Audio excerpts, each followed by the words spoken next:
C'est la date importante là, pour le 12 août. Là. Il y a quelque chose, c'est une date butoir, puis il ne faut pas rater notre coup. Le 12 août, j'achète un livre québécois est un mouvement désormais incontournable pour l'industrie du livre au Québec.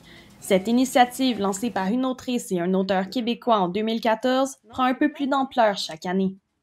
C'est vraiment parti d'un constat qu'on faisait, moi et Amélie Dubé, la cofondatrice du mouvement.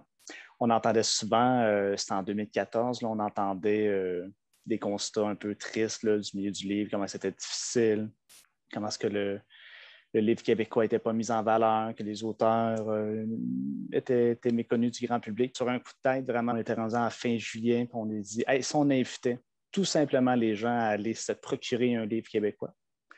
Éric Simard, propriétaire de la librairie du Square à Montréal, observe les répercussions directes de ce mouvement sur les ventes en librairie. Oh oui, ça monte considérablement. C'est une journée très forte. Là. Si jamais on a maintenant, si on a un petit 12 août, là, on ne sera pas content. Mais souvent, c'est le double, triple, quadruple d'une journée, selon la journée où ça arrive. Là, mettons que ça arrive un mardi, souvent c'est 3-4 fois les chiffres de mardi habituels.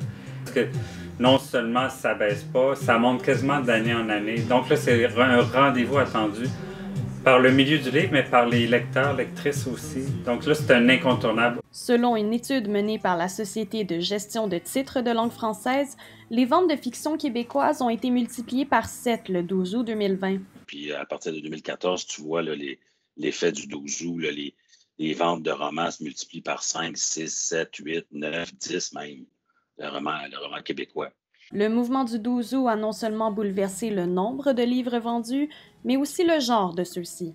Tu avais le scolaire qui était la plus grande catégorie qui se vendait, puis là, c'est devenu la littérature, ensuite la BD.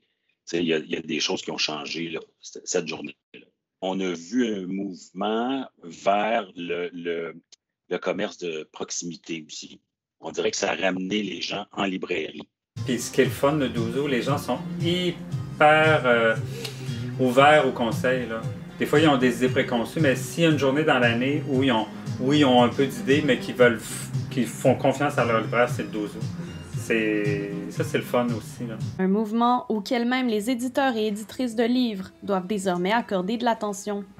La saison d'automne est devancée.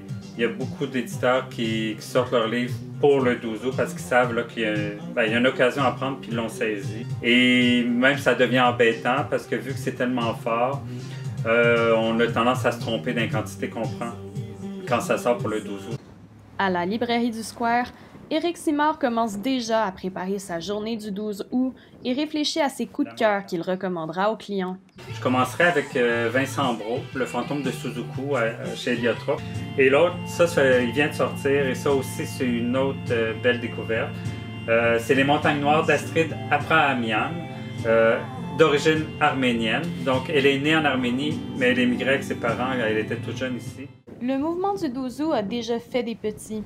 En 2015, 2 auteurs ont fondé le mouvement le 25 septembre, j'achète un livre franco-ontarien. À quand un tel mouvement à l'échelle nationale pour les francophonies canadiennes? Seul l'avenir nous le dira.